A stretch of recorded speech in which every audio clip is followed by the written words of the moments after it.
Alright guys, this is our last part in question 3 and we want to check the felt welding. So from the question we have 8 millimeters E48 SP, and what we mean by 8 millimeters is actually we're assuming that we're having an equal leg for our weld, and this is actually going to be 8 millimeters here, and we have another leg is 8 millimeters. So what I want to actually get from here is this distance, and this distance is called the thickness of the thread, the TT. It's basically when I assume that it's equal, like is 8 millimeters over square root of 2. So I get the thickness of the thread from here.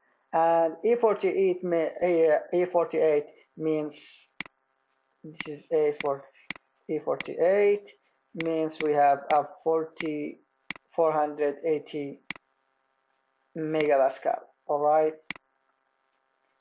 If it is E41 means 410 megapascal. So this is how we actually get it. And you have an SB. SB means the factor of the format that you're using is going to be 0.48. All right. So what we want to calculate from here before going to put our data is actually this distance. So you have 120. We want to calculate how much our weld distance is. So you got 120, and then you got 35, 110, and 35. It's actually 180. All right. So we got 120 plus 180 plus 120. So we got how much? This is actually going to be 420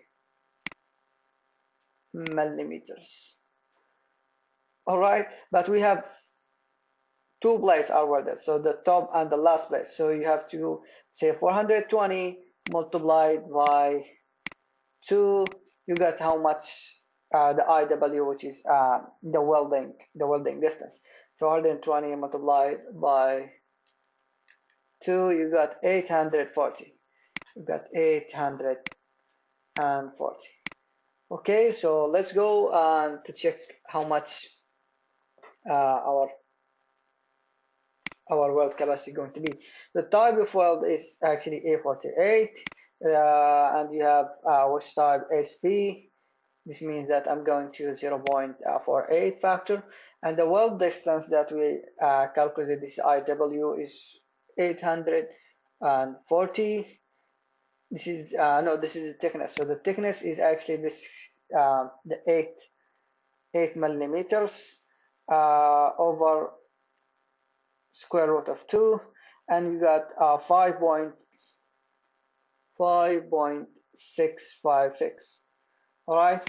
So the weld length is 840 millimeters. This is IW, and this is the thickness.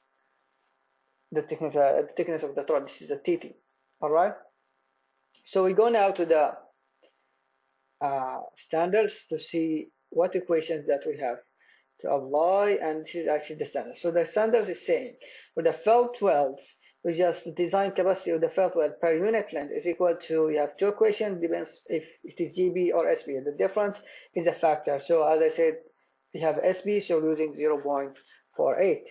And the FUW is the nominal tensile strength, depends about which type. So we have A48 means 480 megapascal.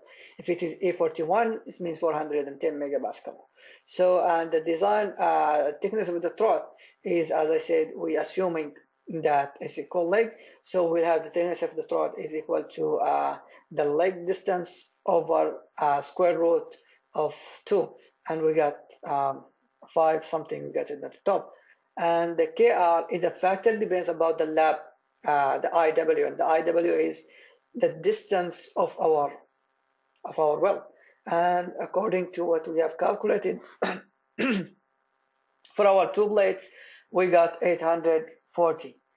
So we can have like 840 is still less than 1.7 meter, that means the KR is equal to 1.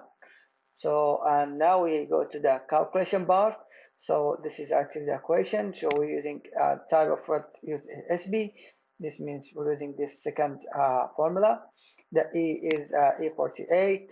Then FUW is equal to 480 megapascal according to the table here, or this is from the start. So the thickness of the throat. So we're having 8 millimeters. Where do we have? Well, thickness. Okay, this is 8 millimeters. All right.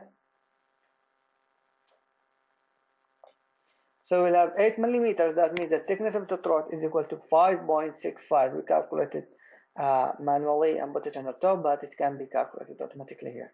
So, and the KR is actually depends on the weld length. So we have 840, as I said, it's less than 1.7 meter. It means like we're having a KR equal to 1. And then you got how much force can be transported in our weld per unit length, and we have millimeter length, so 1.3.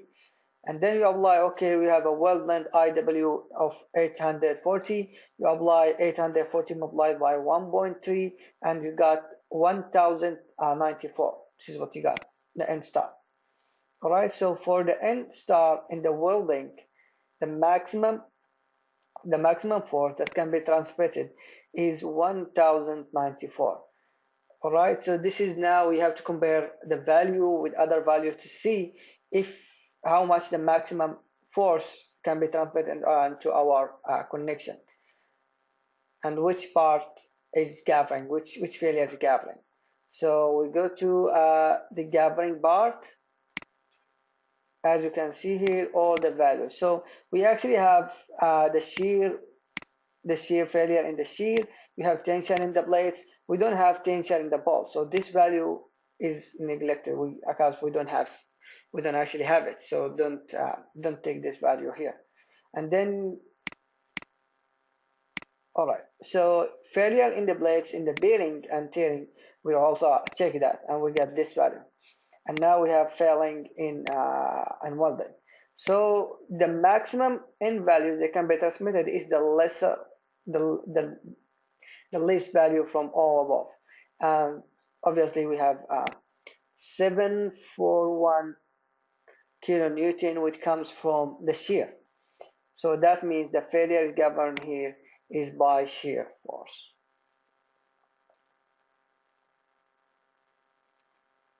And the maximum values of N must be 741. That's it. This is for our third example, and we'll see if we're going to put other examples. Thank you.